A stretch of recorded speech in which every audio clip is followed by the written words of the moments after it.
میرا وجدان کہتا ہے کہ ابوبکر صدیق رضی اللہ تعالیٰ عنہ طواف کر رہے ہیں، طواف کرتے کرتے مقام ابراہیم پر آئے، اور ابراہیم پر وہ جگہ ابراہیم علیہ السلام جب کھڑے ہوتے بیت اللہ کی تعمیر کرتے ہوئے، وہ ایسا اللہ نے بنایا تھا لفٹ، جیسے اس زمانے میں آپ سمجھ لیں، وہ کھڑے ہوتے جہاں تک ان کو تعمیر کا کام کرنا تھا اللہ تعالیٰ اس کو اتنا بلند کر دیتے تھے۔ سکون کے ساتھ حضرت ابراہیم علیہ السلام بیت اللہ کی تعمیر کرتے تھے۔ بیت اللہ کی تعمیر کی حضرت ابراہیم علیہ السلام کا نقش مقام ابراہیم کی صورت میں اللہ تعالیٰ نے وہاں نصب کر دیا۔ صدیق نے بھی کہا ہوگا، اللہ میں نے آپ کی امانت امام الانبیاء کو کندھے پہ اٹھایا، غار پہ لے گیا، ہر جگہ میں ان کے ساتھ ساتھ رہا۔ قرآن میں بھی آپ نے اس جملے کو یوں کہا، والذین معہ، سفر میں ساتھ، حضر میں ساتھ، جنگ میں ساتھ، امن میں ساتھ، خوشی میں ساتھ، غمی میں ساتھ، ہر جگہ میں ساتھ ساتھ رہا۔ میرا بھی تو کوئی مقام ہونا چاہیے۔ اللہ نے کہہ دیا مقام وہ مقام ہوگا کہ نبی کے ساتھ صدیق تیرا بستر ہم لگا دیں۔ خلیفہ اول، خلیفہ بلا فصل، جانشین رسول، خلیفۃ الرسول، خلیفۃ المسلمین، امام الصحابہ حضرت سیدنا ابوبکر صدیق رضی اللہ تعالیٰ عنہ کی وفات کا مہینہ ہے۔ اسی مناسبت سے گزشتہ جمعہ بھی حضرت سیدنا ابوبکر صدیق رضی اللہ تعالیٰ عنہ کی سوانح حیات میں سے اور خدمات اسلام میں سے، محبت رسول اور عشق رسول میں سے ایک دو جھلکیاں دی گئی تھی۔ آج کی نشست میں بھی انہی مرہون بنت اور محسن اسلام کی سنگ بنیاد بننے والے حضرت سیدنا ابوبکر صدیق رضی اللہ تعالیٰ عنہ کو خراج تحسین پیش کیا جائے گا۔ حضرت سیدنا ابوبکر صدیق رضی اللہ تعالیٰ عنہ کو اللہ تعالیٰ نے پیدا ہی نبوت کی حفاظت کے لیے کیا تھا۔ حضرت سیدنا ابوبکر صدیق رضی اللہ تعالیٰ عنہ کو اللہ تعالیٰ نے پیدا ہی نبوت کی تصدیق کے لیے کیا تھا۔ اور یہ ویسے ہی عقیدت اور محبت میں یہ باتیں نہیں ہیں، میں نے اس پر قرآن پاک کی آیت دلیل کے طور پر پیش کی تھی کہ والذی جاء بالصدق وصدق بہ اولئک هم المتقون، وہ ذات جو حق و سچ کا صداقت پر، حقانیت پر مبنی پیغام حق لے کر آیا، جناب نبی کریم صلی اللہ علیہ وسلم کی ذات عالی، وصدق بہ، پھر اس کی تصدیق جس نے کی، اولئک هم المتقون، وہی متقی اور پرہیزگار ہے۔ پھر یہ متقین کی مزید اللہ تعالیٰ نے تشریح کی کہ وَسَيُجَنَّبُهَا الْأَتْقَى الَّذِي يُؤْتِي مَالَهُ يَتَزَكَّى، عنقریب اللہ تعالیٰ اس سب سے بڑے متقی اور پرہیزگار کو جہنم سے دور کرے گا۔ اور جب اللہ کی طرف نسبت سین کا ہو جائے، لفظ سین کا، تو اس کا معنی عربی گرامر میں یوں ہوتا ہے کہ اللہ تعالیٰ ضرور بضرور، یقیناً جہنم سے دور کر دیں گے ایسے متقی اور پرہیزگار کو جو اپنا مال صرف اپنی ذات کو، اپنے نفس کو، اپنی خواہش کو پاک کرنے کے لیے اللہ کے راستے پہ لگاتا ہے۔ تمام مفسرین کا اتفاق اور اجماع ہے کہ یہاں وَسَيُجَنَّبُهَا الْأَتْقَى سے مراد حضرت سیدنا ابوبکر صدیق رضی اللہ تعالیٰ عنہ ہے۔ تو والذی جاء بالصدق وصدق بہ اولئک هم المتقون، نبوت اور صدیقیت کے اندر جس طرح میں نے بتلایا کہ ان کے درمیان جو فرق ہے، شاہ عبد العزیز محدث دہلوی رحمہ اللہ نے 2 لیمپ اور چراغ کے ذریعے بتلایا، جس طرح 2 لیمپ اور چراغ میں ایک چراغ جل رہا ہے، روشن ہے، منور ہے، اور دوسرا چراغ جو ہے وہ روشن نہیں ہے، وہ منور نہیں ہے۔ اب اس چراغ کے اندر جو روشن نہیں ہے ساری صلاحیت موجود ہے، اس کے اندر تیل بھی موجود ہے، صرف اس کو روشن کرنے کی دیر ہے۔ فرمایا اسی طرح نبی اور صدیق کے درمیان فرق ہے کہ نبوت، نبی علیہ السلام کے سر پر اللہ تعالیٰ نے تاج نبوت کو رکھا، اور صدیق کے سر پر تاج نبوت نہیں ہے، بس صرف فرق یہی ہے، وہ نبی ہے، یہ صدیق ہے، ورنہ صدیق میں ساری صلاحیتیں موجود ہیں۔ یہاں تک کہ امام الانبیاء صلی اللہ علیہ وسلم نے فرمایا تھا کہ اللہ تعالیٰ نے جو بھی میرے سینے پہ رکھا ہے، اتارا ہے، وہ ساری چیزیں میں نے ابو بکر آپ کے سینے پہ بھر دیا ہے۔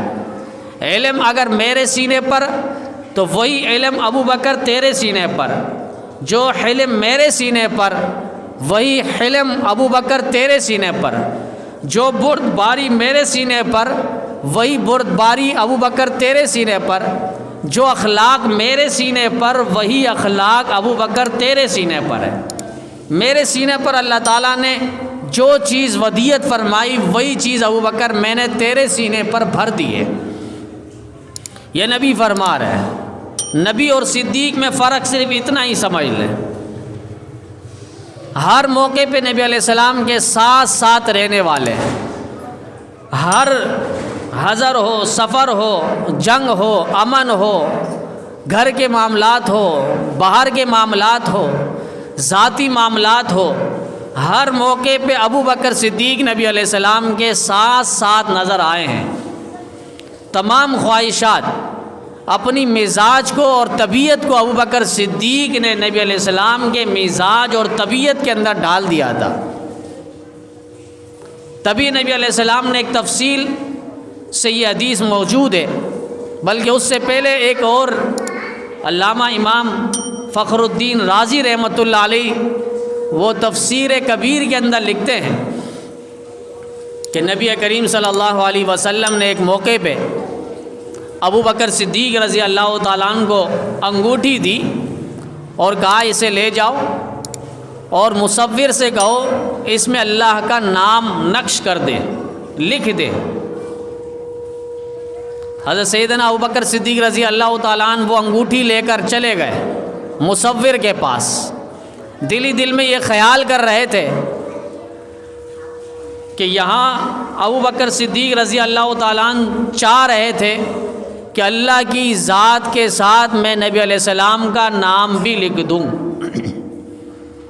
جب اس کے ہاتھ پہ انگوٹھی دی، ابو بکر صدیق رضی اللہ تعالیٰ عنہ نے اس مصور سے کہا کہ اس پہ اللہ تعالیٰ کا نام نقش کر دو اور ساتھ ساتھ مصطفیٰ کریم کا نام بھی نقش کر دو، میں نبی کا نام خدا کے نام سے جدا برداشت نہیں کر سکتا۔ بہرحال مصور نے جیسی بات کی ویسی اس نے نقش کر دیا، اللہ کا نام بھی، مصطفیٰ کریم کا نام بھی۔ یہاں ابو بکر صدیق رضی اللہ تعالیٰ عنہ جب وہ انگوٹھی لے کر نبی علیہ السلام کے پاس پہنچے تو نبی علیہ السلام نے پڑھنے والے سے کہا کہ اس میں کیا لکھا ہے؟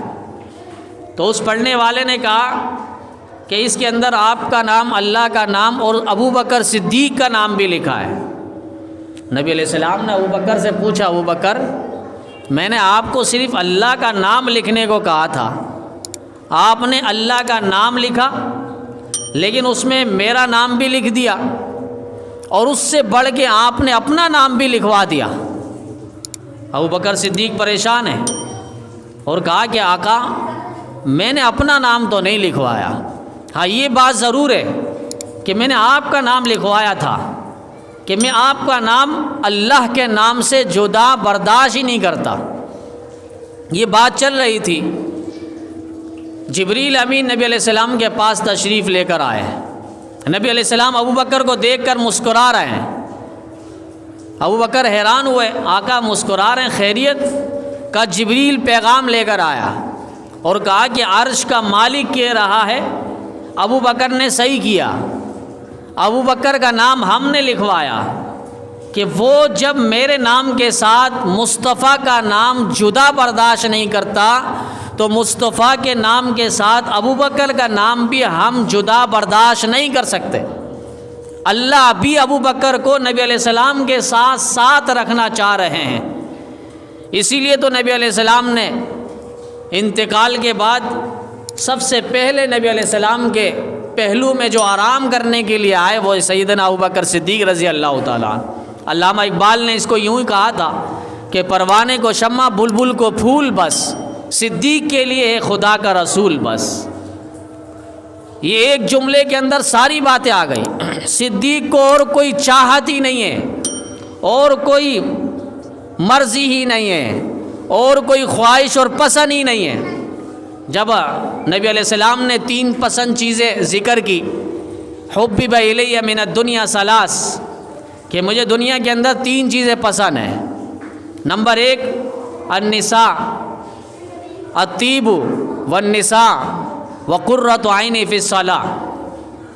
اور اس کو علامہ ابن حجر عسقلانی رحمۃ اللہ علیہ اپنی کتاب المنبہات کے اندر بڑی تفصیل کے ساتھ لکھتے ہیں کہ اللہ تعالیٰ کو 3 چیزیں پسند، جناب نبی کریم صلی اللہ علیہ وسلم کو 3 چیزیں کیا پسند تھی، پھر حضرت ابو بکر صدیق کو 3 چیزیں پسند، پھر حضرت عمر کو 3 چیزیں پسند، پھر چلتے چلتے حضرت عثمان رضی اللہ تعالیٰ عنہ کو 3 چیزیں پسند، حضرت علی المرتضیٰ شیر خدا رضی اللہ تعالیٰ عنہ کو 3 چیزیں پسند، پھر جبریل نے اپنی 3 چیزیں پسند کی ذکر کی، چلتے چلتے امام اعظم ابو حنیفہ رحمہ اللہ نے 3 چیزیں پسند کی ذکر کی، پھر امام مالک رحمۃ اللہ علیہ، پھر امام احمد بن حنبل رحمہ اللہ نے فرمایا مجھے 3 چیزیں پسند ہیں، پھر امام شافعی رحمۃ اللہ علیہ انہوں نے فرمایا مجھے 3 چیزیں زیادہ پسند ہیں۔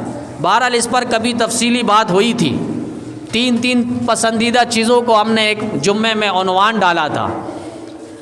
سردس سیدنا ابوبکر صدیق رضی اللہ تعالیٰ عنہ کو جو 3 چیزیں پسند تھی وہ یہ النظر الی وجہ رسول اللہ، نبی علیہ السلام نے 3 چیزیں ذکر کی، مجھے یہ 3 چیزیں پسند ہیں۔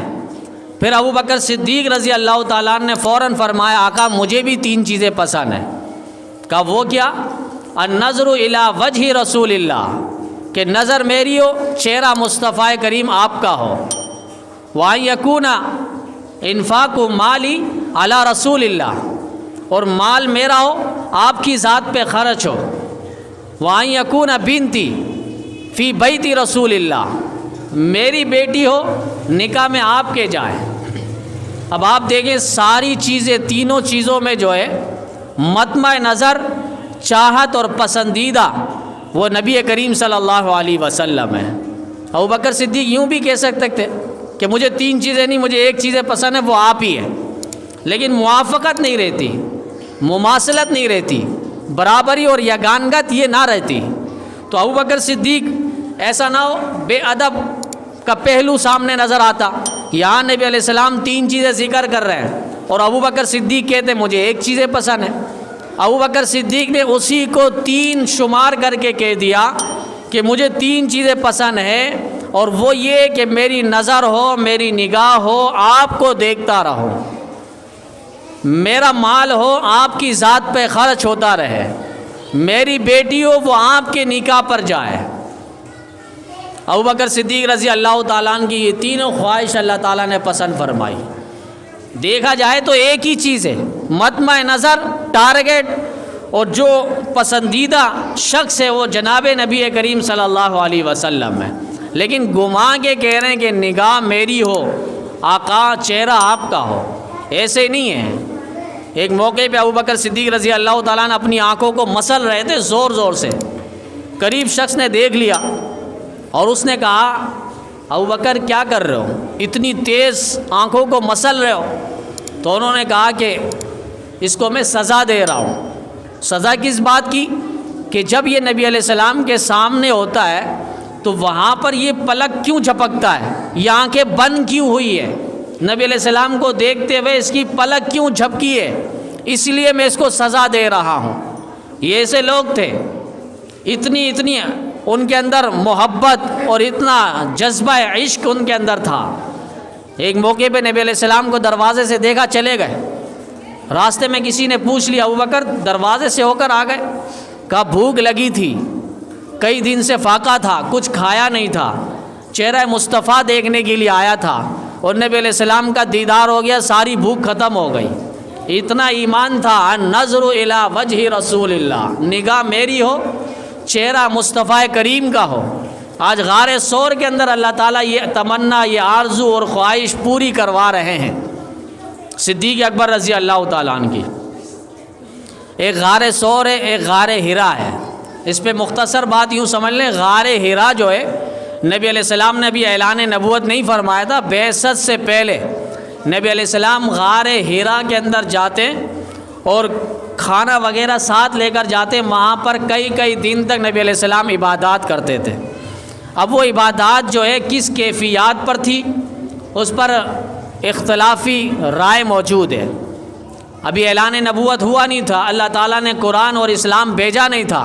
بعثت سے پہلے نبی علیہ السلام عبادت کر رہے ہیں، تنہائی کے اندر، خلوت کے اندر، غار حرا کے اندر۔ وہ غار حرا کے اندر نبی علیہ السلام عبادت کر رہے ہیں۔ بعض روایت پہ حضرت ابراہیم علیہ السلام کی ملت اور دین کی طرف اتباع کرتے ہوئے، بعض نے لکھا حضرت موسیٰ علیہ السلام کے دین کی اتباع کرتے ہوئے، بعض نے کہا حضرت عیسیٰ علیہ السلام، بعض نے کہا حضرت آدم علیہ السلام۔ بہرحال مختلف کیفیات موجود ہے، لیکن عبادت کی کیفیات نہیں واضح طور پر۔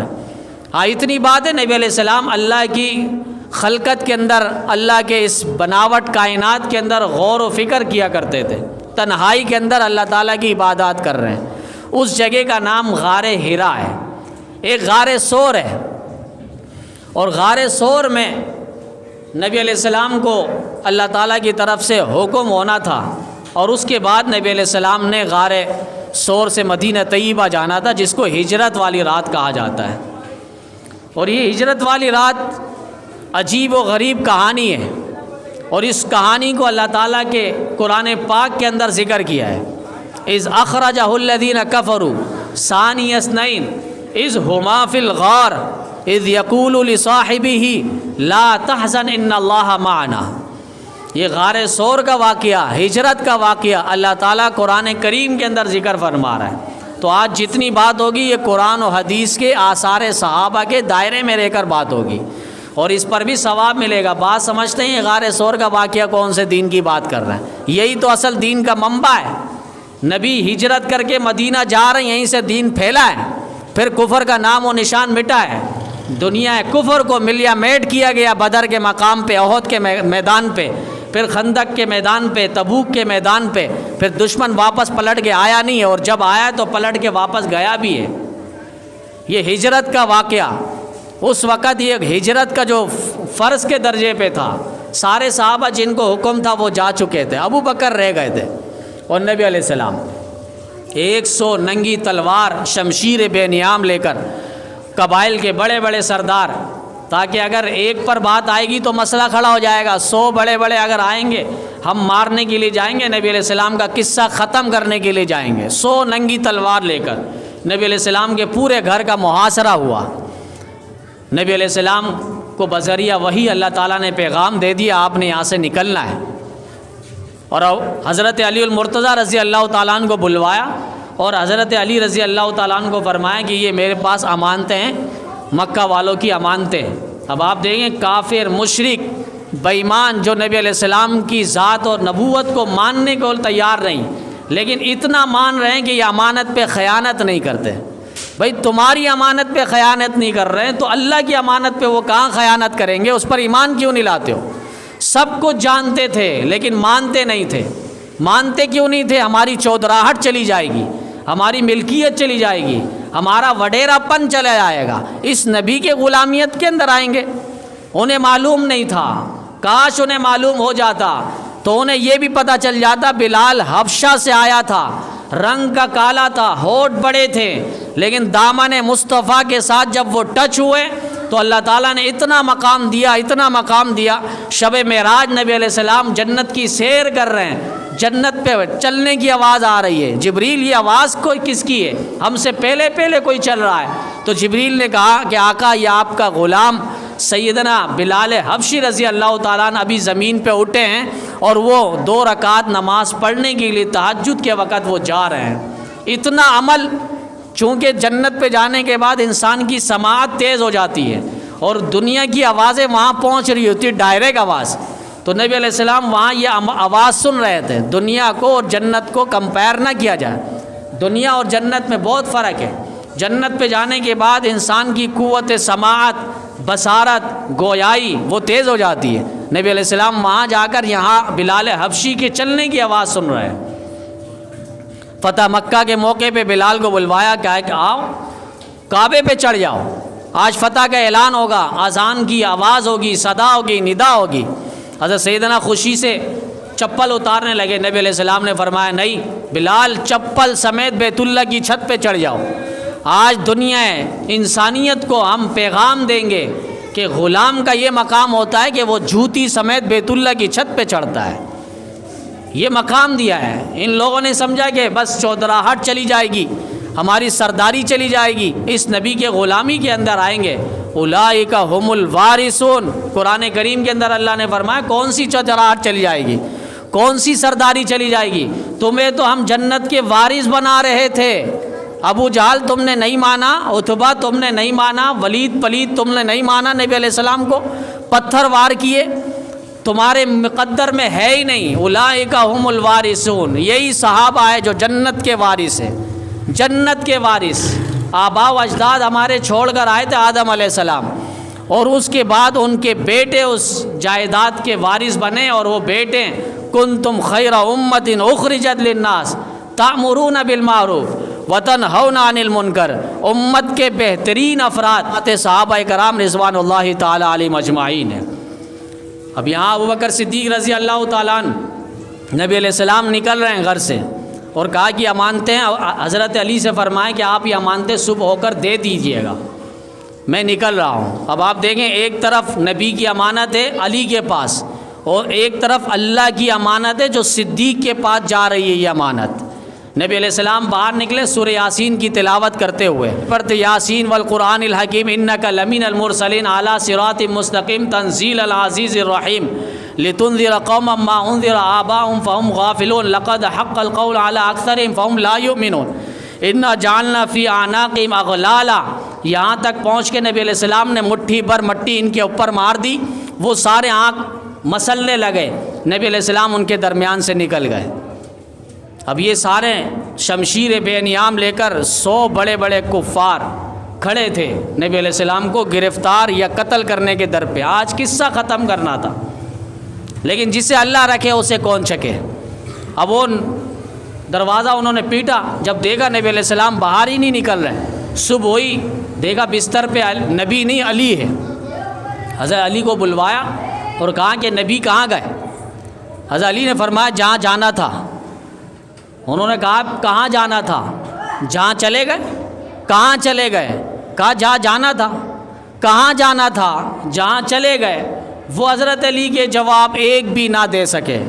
یہاں سے ہوا نہیں, شیر خدا سے ٹکر نہیں لے سکے. اب ان کے دماغ میں بات آئی. ابو جہل ان کی تفتیشی ٹیم نے سوچا اور کہا کہ نبی ضرور صدیق کے پاس ہوں گے. اس دور کا کافر بھی سمجھتا تھا اگر نبی کو ڈھونڈنا ہے تو ڈائریکٹ صدیق کے گھر پہ جاؤ, نبی وہاں ملیں گے. نبی علیہ السلام یہاں سے ڈائریکٹ صدیق کے گھر پر ہی پہنچے تھے. اور حضرت ابوبکر صدیق رضی اللہ تعالیٰ عنہ نے جب سے سنا تھا کہ ہجرت کرنی ہے, یہاں سے نکلنا ہے ہمیں, اس وقت سے دروازہ وہ بند نہیں کرتے تھے, کنڈا نہیں لگاتے تھے. جیسی نبی علیہ السلام داخل ہوئے دروازے پہ آواز آئی, حضرت ابوبکر صدیق رضی اللہ تعالیٰ عنہ نے فوراً دروازہ کھولا اور نبی علیہ السلام کو اندر بٹھا لیا. اور اس کے بعد نبی علیہ السلام نے فرمایا ابو بکر اللہ کا حکم آ چکا ہے, مجھے آپ سے بات کرنی ہے. ان کو اپنی بیٹیوں کو, بیٹوں کو, غلاموں کو ان کو تھوڑا سائڈ کر دیں. ابوبکر صدیق رضی اللہ تعالیٰ عنہ نے کیسی تربیت کی تھی. کہا آقا ہوا اہلی اہلو کا, میرے گھر والے وہ آپ کے گھر والے, آپ پریشان نہ ہو. ایک راز کی بات آپ کی ایک بات اور پیغام کو یہ آگے فاش ہی نہیں کر سکتے ہیں، ٹکڑے ٹکڑے ہو جائیں گے، آپ کی بات کو آگے شیئر ہی نہیں کریں گے۔ نبی علیہ السلام نے فرمایا ان اللہ امرنی، اللہ تعالیٰ نے مجھے حکم دیا ہے کہ ہجرت کروں۔ ابوبکر صدیق نے فرمایا کہ آقا پھر میں کہا کہ آپ بھی میرے ساتھ نکلو گے، اللہ نے آپ کا بھی میرے ساتھ انتخاب کیا ہے۔ ابوبکر صدیق رضی اللہ تعالیٰ کیسے خوش نصیب لوگ تھے، کیسے خوش نصیب تھے۔ اللہ کا سلام آ رہا ہے ابوبکر صدیق رضی اللہ تعالیٰ عنہ کو، قصہ آئے گا۔ ابوبکر صدیق رضی اللہ تعالیٰ عنہ یہاں سے نکلے، نبی علیہ السلام کو لے کر 2 اونٹ انہوں نے پہلے ہی تیار کیا ہوا تھا۔ جب وہ غار ثور پہ پہنچنے لگے، دیکھا اتنا اونچا پہاڑ ہے 6000 فٹ کی بلندی پر۔ آج تو سڑکیں بن چکی ہے، گاڑیاں چل چکی ہے، ہمیں وہ اندازہ نہیں ہے، لیکن وہ اندازہ آپ لگائیں 6000 فٹ کی بلندی 1400 سال پہلے۔ حضرت سیدنا ابوبکر صدیق رضی اللہ تعالیٰ عنہ نبی علیہ السلام کو لے کر غار ثور پر پہنچ رہے ہیں، اور نبی علیہ السلام کے پاؤں مبارک کو دیکھا، لہو لہان ہے اور خون رس رہا ہے۔ ابوبکر صدیق کو برداشت نہیں ہوا، فوراً بیٹھ گئے۔ آقا آپ کندھے پر بیٹھ جائیے، ابوبکر آپ کو پہاڑ کی بلندی پر لے کر جائے گا۔ نبی علیہ السلام نے دیکھ لیا، مسکرا دیے، کہا مجھے، کہا آپ بیٹھیے۔ اکیلا بندہ 6000 فٹ کی بلندی پہ، اور رات کی تاریکی اور سناٹے پہ پھر کوئی نوکیلا پتھروں کے ساتھ کوئی پہاڑوں پہ چڑھے، اور پھر ابوبکر صدیق نبی علیہ السلام کو لے کر جا رہے ہیں غار ثور پر، کندھے پر بٹھا کر۔ اور آپ دیکھتے ہیں جب کوئی کسی کو کندھے پہ، بچے کو بھی بٹھائیں گے، دونوں پاؤں سینے کی طرف ہوگا، دونوں پاؤں۔ لوگ کہتے ہیں ابوبکر صدیق خلافت لے گیا، خلافت لے گیا۔ میں نے کہا ادھر آنکھ کھول، ابوبکر خلافت نہیں، نبوت کو کندھے پہ اٹھا کر لے گیا۔ کہاں روکے گا ابوبکر کو؟ ابوبکر آیا ہی اسی لیے تھا، اب کرنا ہے تو کرنا ہے، کیا کرنا ہے؟ کتنا بڑا بلند مقام ہے صدیق کا، بستر نبی کے ساتھ لگایا صدیق نے، اتنا بڑا مقام ابوبکر صدیق رضی اللہ تعالیٰ عنہ کو ملا۔ یہ دونوں پاؤں نبی علیہ السلام کے ابوبکر صدیق کے سینے کی طرف ہے۔ وہ آپ نے قصہ مشہور سنا ہوگا کہ حضرت ہاجرہ علیہ السلام، حضرت اسماعیل چھوٹے بچے ہیں، جنگل بیابان پہ حضرت ابراہیم علیہ السلام چھوڑ کر جا رہے ہیں۔ کہا اللہ کا حکم ہے اس لیے چھوڑ کر جا رہے ہیں، بات نہیں کی، اجازت نہیں تھی۔ بیوی نے اتنا صرف کہا کہ اللہ کا حکم ہے، اشارہ کر دیا اللہ کا حکم ہے۔ اس کے بعد حضرت ابراہیم علیہ السلام چل پڑے۔ یا معصوم چھوٹا سا بچہ ہے، شیر خوار بچہ، اور وہ پانی کے نہ ہونے کی وجہ سے، پیاس کی شدت کی وجہ سے وہ رونے لگا۔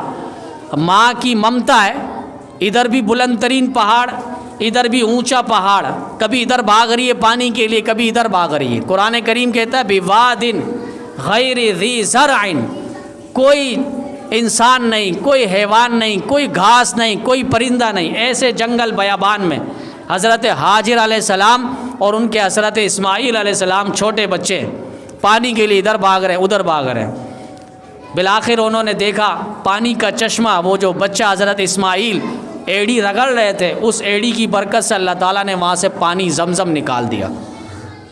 اب اتنا تھا، حضرت اسماعیل کو یہاں سے اٹھا کے آگے رکھ رہے ہیں، وہاں سے پانی نکل رہا ہے، وہاں سے آگے کر رہے ہیں، وہاں پانی۔ بالآخر حضرت ہاجر علیہ السلام نے پاؤں مار کے کہا زم زم، یہ عبرانی لفظ ہے، عربی لفظ نہیں ہے، عبرانی لفظ ہے، اس کا معنی رک جا، تھم جا، زم زم۔ نبی علیہ السلام نے فرمایا اگر ماں ہاجرہ زم زم نہ کہتی تو آج پورے مسلمانوں کے ہر ملک کے اندر یہ پانی پہنچ کر رہتا، لیکن مجھے آپ کے لیے بدقسمتی ہے، ہمارے واٹر بورڈ والے لوگ لیتے، کوئی پانی ہمیں نصیب نہیں ہوتا، میٹھا پانی نصیب نہیں ہے، کھارا پانی تو ویسے ہی نصیب نہیں ہے۔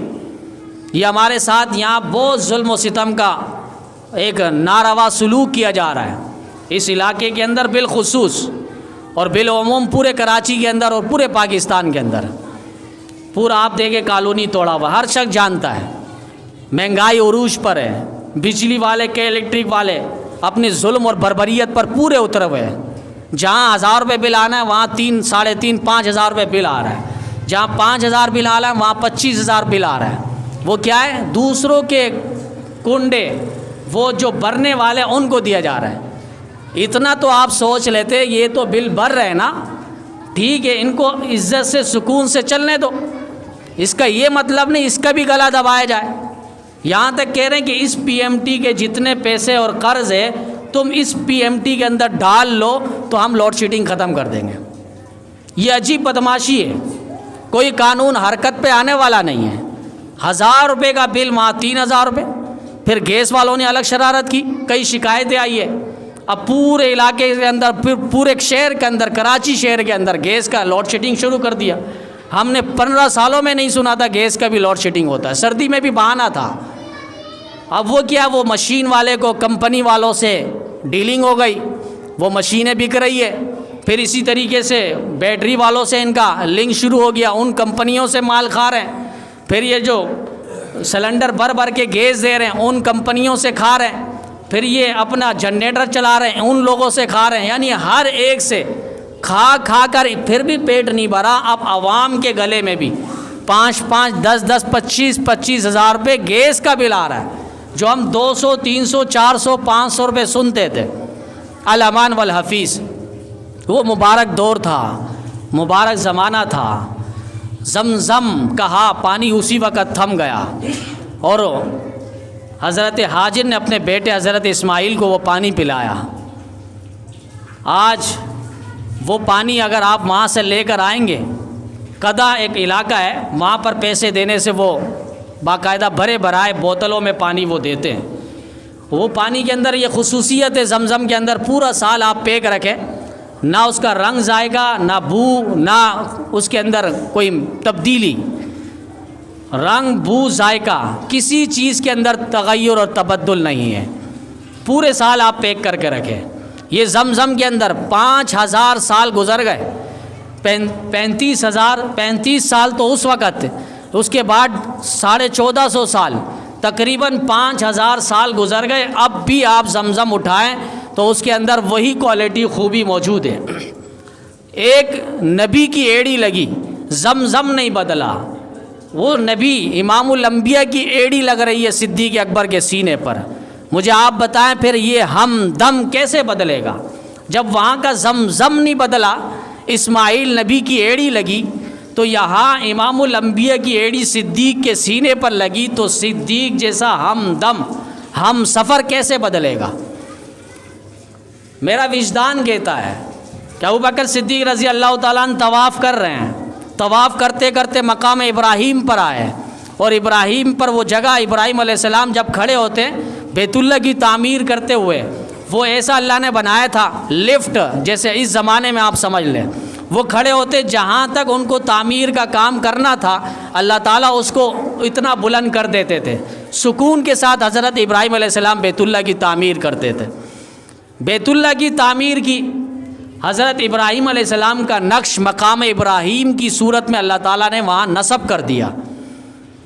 صدیق نے بھی کہا ہوگا، اللہ میں نے آپ کی امانت امام الانبیاء کو کندھے پہ اٹھایا، غار پہ لے گیا، ہر جگہ میں ان کے ساتھ ساتھ رہا۔ قرآن میں بھی آپ نے اس جملے کو یوں کہا، والذین معہ، سفر میں ساتھ، حضر میں ساتھ، جنگ میں ساتھ، امن میں ساتھ، خوشی میں ساتھ، غمی میں ساتھ، ہر جگہ میں ساتھ ساتھ رہا۔ میرا بھی تو کوئی مقام ہونا چاہیے۔ اللہ نے کہہ دیا مقام وہ مقام ہوگا کہ نبی کے ساتھ صدیق تیرا بستر ہم لگا دیں گے۔ اس پر انشاءاللہ اگلے جمعے بات ہوگی۔ غار سور پر صدیق نبی علیہ السلام کو کندھے میں بٹھا کر لے کر جا رہے ہیں، اور جب وہاں پہنچے نبی علیہ السلام سے فرمایا آپ باہر رہیں، میں اندر کی صفائی کر لیتا ہوں، کوئی موذی جانور وغیرہ تو نہیں۔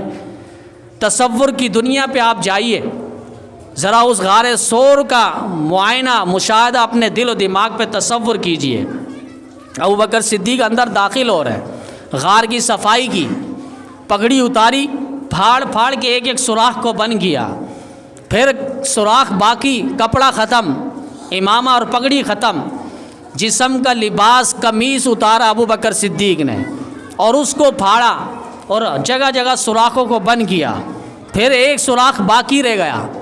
ابوبکر صدیق رضی اللہ تعالیٰ نے اپنی ایڑی وہاں پر گاڑ دی، اور نبی علیہ السلام سے فرمایا آقا اندر تشریف لے کر آئیے۔ اپنے دو زانوں میں اس طرح انہوں نے بستر کی طرح پھیلا دیا۔ نبی علیہ السلام اندر داخل ہوئے، کہا آقا آپ آرام کر لیجئے۔ نبی علیہ السلام آرام کے لیے لیٹ گئے۔ اتنا لمبا سفر ہے، اور یہاں پر پہنچ رہے ہیں، کھانے پینے کا انتظام نہیں ہے. ہم شکاری کے لیے جاتے ہیں، پارٹی بناتے ہیں، کہیں پکنک کے لیے جاتے ہیں، سیر سپاٹے کے لیے جاتے ہیں، پورے انتظامات کے ساتھ. ابو بکر صدیق کا انتظام تو دیکھیے، بیٹی کو لگا دیا، بیٹوں کو لگا دیا، غلام کو لگا دیا. پیچھے بیٹے کو کہا تم نے دن بھر کی خبریں لے کر آنی ہے کہ مشرکین مکہ کفار کا کیا رویہ ہے، تاکہ ہم اتنا ہی دیر یہاں ٹھہریں اور اپنے حساب سے ہم نکلیں. اور غلام عامر بن فہیرہ کو کہا کہ تم بکریوں کا ریوڑ لے کر آنا، جب میرا بیٹا آگے آگے آئے گا خبر لے کر، ایسا نہ ہو کوئی جاسوس انٹیلیجنس اس کے پیچھے آئے، اس کے قدم کے نشانات تم نے بکریوں کا ریوڑ لا کے مٹا دینا ہے. جنگی چال حضرت سیدنا ابوبکر صدیق سے سیکھے. کوئی جا رہے ہیں مدینہ کی طرف، غار ثور کا راستہ نہیں پڑتا، غار ثور یمن کی طرف راستہ ہے. نبی علیہ السلام سے فرما دیا ہم جائیں گے مدینہ لیکن یمن والا راستہ پکڑیں گے، چونکہ کفار ہمارے پیچھے آئیں گے اور وہ سوچیں گے انہیں پتہ ہے مدینہ جا رہے ہیں لیکن ہم مدینہ کے راستے پہ نہیں ہیں. یہ جنگی چال ہے. بیٹے کے ذمے لگایا اور کہا کہ تم نے خبریں لانی ہیں. غلام کو کہا تم نے ایک تیر سے 2 شکار کرنے ہیں، ایک تو میرے بیٹے کے قدم کے نشانات مٹانے تاکہ کوئی انٹیلیجنس والا رپورٹ والا وہ اس کے قدم کے نشانات سے پہچان نہ سکے، اور اس کے بعد تم نے غار پہ پہنچ کے ہمیں دودھ پلانا ہے، بکریوں کا دودھ. اب آپ دیکھیں 100 اونٹ کا اعلان ہو چکا تھا. 100 اونٹ جو نبی کو یا صدیق کو پکڑ کے لائے گا، 200 اونٹ اس کو ملیں گے. آج کے زمانے میں یوں سمجھ لیں 100 اس کو مرسیڈیز گاڑی اس کو ملے گی، اور اس زمانے میں جس کے پاس 1 اونٹ ہو بڑا اس کو امیر سمجھا جاتا تھا. اور 100 اونٹ، بیٹا بھی نہیں بکا، بیٹا تو آپ چھوڑیں غلام بھی نہیں بکا. کیسی تربیت کی تھی ابوبکر صدیق نے. وہ غلام جو بکریوں کو چرانے والا اس کو کیا پیسے ملتا ہوگا، کیا تنخواہ ملتی ہوگی، وہ مخبری کر دیتا، 100 اونٹ اس کو مل جاتے. لیکن ابوبکر صدیق نے ان کی تربیت ایسی کی تھی کہ یہ ٹکڑے ٹکڑے ہو جاتے، مگر نبی کا راز فاش کرنے کو یہ تیار نہیں تھے. یہاں سے بیٹی کو بھی کہہ دیا تم نے روٹی پکا کر ہمیں غار پہ پہنچانا ہے. وہاں ابو جہل اور اس کے کارندے پہنچ گئے ابوبکر صدیق کے گھر پر. معصوم چھوٹی بیٹی ہے اسما بنت امیس، وہ باہر آئی، کہا تمہارا باپ کہاں ہے؟ کہا کہ پتہ ہے بتاؤں گی نہیں. ابو جہل تو تھا. نبی علیہ السلام نے فرمایا فرعون ہادی الامہ، میری امت کا فرعون ابو جہل ہے. اس نے کہا کہ پتہ ہے بتاؤں گی نہیں. بتاؤ. کہا نہیں پتہ ہے بتاؤں گی نہیں. کسی نے کہا اگر یوں کہہ دیتی کہ پتہ نہیں ہے، کہا کہ نہیں، پھر قیامت تک کوئی آتا لانتی اور وہ کہتا کہ دیکھو ابو بکر تو سچا تھا، اس کی بیٹی سچی نہیں تھی. بیٹی نے بھی پیغام دے دیا دنیا کفر کو، رافضیت کو، اور کہا کہ دیکھ لو پتہ ہے بتاؤں گی نہیں، ٹکڑے ٹکڑے کر دو. ابو جہل تب گیا اور اس نے زوردار تماچا کھینچ کے مارا. چھوٹی بچی تھی، وہ منہ کے بل گر گئی. نوکیلا پتھر تھا، وہ یہاں لگنے کے بعد سوج گیا. بیٹیوں والوں سے پیغام ہے، بیٹیوں والوں جن کے پاس بیٹیاں ہیں، درد دل انہیں پتہ ہے کہ بیٹیوں کو بخار ہو، طبیعت خراب ہو، کس طرح ماں باپ مچل جاتے ہیں، الجھ جاتے ہیں کہ بیٹی کی طبیعت خراب ہے. کوئی دشمن اگر اس پر ہاتھ اٹھائے تو ماں اور باپ کے کس طرح ممتا جاگ اٹھتا ہے کہ میری بیٹی پر ہاتھ اٹھائے کوئی دشمن. وہاں صدیق کی بیٹی پر انگلی اٹھی، ہاتھ اٹھے، یہاں سے وہ خون رس رہا تھا. انہوں نے اپنے دوپٹے کو باندھ کر وقت مقررہ میں کھانے پہنچانے کے لیے غار پر جب پہنچی، اب ابو بکر صدیق رضی اللہ تعالیٰ عنہ نے بیٹی سے پوچھ لیا بیٹی چہرہ کیوں چھپایا؟ کہا اس طرح ابو جہل آیا تھا اپنے کارندوں کے ساتھ اور مجھ سے پوچھ رہا تھا آپ لوگوں کے بارے میں نے اس کو یہ جواب دیا. کہا وہ تو ٹھیک ہے لیکن چہرہ کیوں چھپایا ہوا آپ نے، اور یہ سوجا ہوا کیوں آنکھیں آپ کی؟ کہا ابو جہل نے پھر مجھے تھپڑ مارا. کہا پھر کیا ہوا؟ کہا میرا چہرہ یہاں سے سوج گیا ہے، خون رسنے کی وجہ سے سر پھٹ گیا ہے. اور اس کے بعد ابو بکر نے جب چہرے سے کپڑا رومال دوپٹہ ہٹایا تو ابو بکر صدیق کی آنکھوں پہ آنسو آ گئے. بیٹیوں والوں کو درد دل ہے، پیغام ہے. اس وقت نبی علیہ السلام نے دیکھ کر فرمایا اللہ ابو بکر پر رحم فرما، اس گھرانے پر رحم فرما، ساری دنیا کے احسانات کا بدلہ میں اتار چکا ہوں، ایک ابو بکر تیرا احسان اللہ کریم کل میدان حشر میں اتارے گا، میں تیرے احسان کا بدلہ دنیا میں نہیں دے سکتا۔ یہاں ابو بکر صدیق رضی اللہ تعالیٰ عنہ 3 دن 3 راتیں نبی علیہ السلام کو لے کر غار پر لیٹے رہے، بیٹھے رہے، دیدار کرتے رہے، الحم سے والناس تک کا نبی علیہ السلام کا چہرہ اور مکھڑا وہ دیکھتے رہے۔ النظر الی وجہ رسول اللہ، اللہ نے فرمایا تمنائے صدیق، آج ابو بکر اپنی تمنا پوری کر لے، نبی علیہ السلام کو جی بھر کے دیکھ لے۔ ہر طرف تو ہر کوئی دیکھتا رہتا، آج تنہا خلوت کے اندر ابو بکر صدیق رضی اللہ تعالیٰ عنہ نبی علیہ السلام کو دیکھ رہے۔ یہاں سے پھر مدینے کا سفر ہوا، 500 کلومیٹر کے راستے پر 1 ہفتے کا سفر کرتے ہوئے نبی علیہ السلام کو ابو بکر صدیق رضی اللہ تعالیٰ عنہ وہاں پر مدینہ طیبہ لے کر پہنچے۔ لوگ آ رہے ہیں ملاقات کے لیے، جسے معلوم نہیں وہ ابو بکر سے بھی مل رہے ہیں، اور جسے معلوم ہے وہ نبی علیہ السلام سے پہلے مل رہے ہیں۔ علماء مفسرین محدثین اور نقاد لکھنے والے کہتے ہیں کہ وہ غار کے اندر جو 3 دن 3 رات رہیں اور نبی علیہ السلام کی ایک تجلی برستی رہی، وہ تجلی معرفت ابو بکر صدیق کے چہرے پر بھی پڑتی رہی۔ اب جب وہ مدینہ پہنچے فرق نہیں ہو رہا غلام کون ہے، آقا کون ہے، خادم کون ہے، مخدوم کون ہے، خدمت کرنے والا کون ہے، جس کی خدمت کی جا رہی ہے وہ کون ہے، نبی کون ہے، صدیق کون ہے، پتہ نہیں چل رہا، کیونکہ نبی علیہ السلام کے مزاج اور طبیعت میں ابو بکر صدیق نے اپنے آپ کو ڈھال دیا تھا۔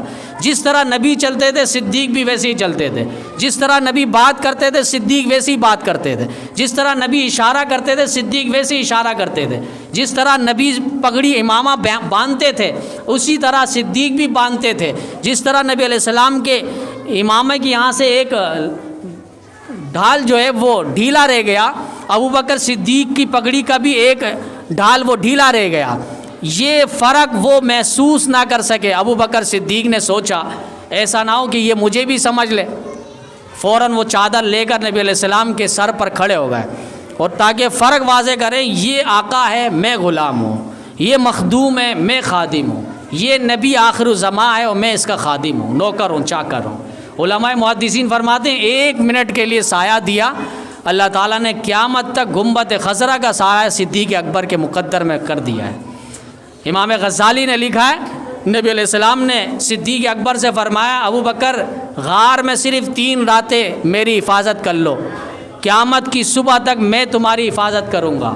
آج میرے دشمن ہے ابو بکر، کل تیرے دشمن پیدا ہوں گے، آج تو 3 دن میری حفاظت کر لے، میں قیامت کی صبح تک ابو بکر تیری حفاظت غار مزار کے اندر کروں گا۔ یہ سیدنا ابو بکر صدیق رضی اللہ تعالیٰ نبی علیہ السلام سے اتنی محبت کرنے والے جب وہاں مدینہ پہنچے، انہوں نے مسجد نبوی کی تعمیر، جو آج مسجد نبوی ہمیں نظر آ رہا ہے، یہ خریدنے والے، اس جگہ کی قیمت ادا کرنے والے ابو بکر صدیق رضی اللہ تعالیٰ عنہ، نیکی کے ہر کام میں اول دستے کا کردار ادا کرنے والے ابو بکر صدیق ہیں۔ آج پوری دنیا میں قیامت تک جو بھی کلمہ پڑھے گا اس سارا ثواب صحابہ کو، اور صحابہ کا ثواب سیدنا ابو بکر صدیق رضی اللہ تعالیٰ عنہ کو ملے گا، چونکہ کلمے کی بنیاد اور رواج ابو بکر صدیق نے ڈالی ہے۔ صحابہ اگر دین کے بنیاد ہے تو ابو بکر صدیق دین کے سنگ بنیاد ہے۔ مسجدیں جہاں جہاں بن رہی ہو سارا کا سارا ثواب صحابہ کو، اور صحابہ سے ابو بکر صدیق رضی اللہ تعالیٰ عنہ کو۔ ابو بکر صدیق رضی اللہ تعالیٰ عنہ ہر مقام پہ، ہر نیکی کے کام پہ اول دستے کا کردار ادا کرنے والے۔ آخری واقعہ جس کو شاہ ولی اللہ محدث دہلوی رحمہ اللہ نے ازالۃ الخفا کے اندر لکھا ہے، وہ عجیب و غریب واقعہ ہے، شاید آپ نے اس سے پہلے نہ سنا ہو۔ وہ واقعہ یہ کہ ایک موقع پہ نبی علیہ السلام نے صحابہ سے فرمایا ہر وقت ملاقات نہ کیا کرو، اس سے محبتیں کم ہو جاتی ہیں، کچھ وقفے سے محبتیں کیا کرو، ملاقات کیا کرو، محبتیں دیر تک رہتی ہیں۔ یہ سننے کے بعد سارے صحابہ چلے گئے، ابو بکر صدیق بھی چلے گئے، اس مجلس میں بیٹھے ہوئے تھے۔ ظہر کی نماز ہوئی، ابو بکر صدیق نماز پڑھ کے وہ چلے گئے، پھر عصر کی نماز ہوئی، ابو بکر صدیق آئے، وہ نماز پڑھ کے چلے گئے۔ مغرب کی نماز ہوئی، ابو بکر صدیق آ رہے ہیں، نماز پڑھ کے واپس جا رہے ہیں، اور ان تینوں وقتوں پہ نبی علیہ السلام، حضرت انس خادم رسول تھے، ان سے نبی علیہ السلام پوچھ رہے تھے ابو بکر صدیق نہیں آیا؟ ظہر میں نبی علیہ السلام نے خود دیکھا ہے ابو بکر صدیق تشریف لائے ہیں، فرمایا یار میرا ابو بکر آیا نہیں۔ پھر عصر کے ٹائم نبی علیہ السلام نے پھر پوچھ لیا انس میرا یار ابو بکر آیا نہیں؟ کہا آیا تھا آقا وہ چلے گئے نماز پڑھ کے. مغرب کے ٹائم جب نبی علیہ السلام نے پھر پوچھ لیا، حضرت انس بھاگے ابوبکر صدیق کے پاس. کہا ابوبکر کیا ہو گیا ہے؟ نبی علیہ السلام نے 3 نمازوں میں آپ کا بارے میں پوچھ رہے تھے، اور پوچھ رہے تھے میرے یار نہیں آئے. کہا اسے بلاؤ. ابوبکر صدیق آئے اور حاضر خدمت ہوئے اور فرمایا آقا آپ نے کہا تھا ملاقات کے حوالے سے، تو اس لیے میں آیا نہیں، میں صرف نماز پڑھ کے جا رہا تھا. تو نبی علیہ السلام کی آنکھوں پہ آنسو چمک آئے ہیں. وہ محبت کی ادائیں جو قرآن کتابوں میں جو الفاظ ہیں اس کو اپنے الفاظوں میں، لفظوں میں اور درد بھری کیفیات کے اندر ہم ذکر نہیں کر سکتے. نبی علیہ السلام کی آنکھوں پہ وہ آنسو کے چمک آ گئے، اور نبی علیہ السلام نے فرمایا ابو بکر وہ تو میں نے کچھ لوگوں کے لیے کہا تھا، تمہارے لیے میں نے نہیں کہا تھا. تم تو جب بھی آؤ گے تمہارے لیے دروازہ کھلا ہے، اور تم تو میرے دل میں لگے ہوئے ہو. یہ ابو بکر صدیق رضی اللہ تعالیٰ عنہ آج بھی پہلو مصطفیٰ پہ آرام کر رہے ہیں اور ہر نیکی کے کام میں اول دستے کا کردار ادا کر رہے ہیں. تو کوشش یہی ہو ابو بکر صدیق رضی اللہ تعالیٰ عنہ کی زندگی اور عشق محبت اور محبت رسول کو سمجھیں، اور اسی انداز میں ان کے ساتھ نبی علیہ السلام کی محبت ہمارے دل کے اندر بھی جگہ ہو. اللہ ہمیں صحابہ کرام رضوان اللہ تعالیٰ علیہم اجمعین کے جو عشق اور محبت ہے اس کی زکوٰۃ میں سے کچھ زکوٰۃ ہمیں بھی نصیب فرمائے. ایک اعلان ہے کہ کل بعد نماز مغرب عشاء جو ہے آپ کے علاقے پھاٹک کے اندر ہی ایک پروگرام ہے، دینی پروگرام سیرت ہادی عالم صلی اللہ علیہ وسلم کے عنوان سے، اور اس پہ بڑے بڑے علماء مشائخ تشریف لائیں گے. لہٰذا آپ تمام حضرات کوشش کریں اپنا قیمتی وقت نکال کر وہاں پر صرف کریں. اللہ تعالی ہم سب کے ایمان اور اعمال کو اپنی بارگاہ میں قبول فرمائے.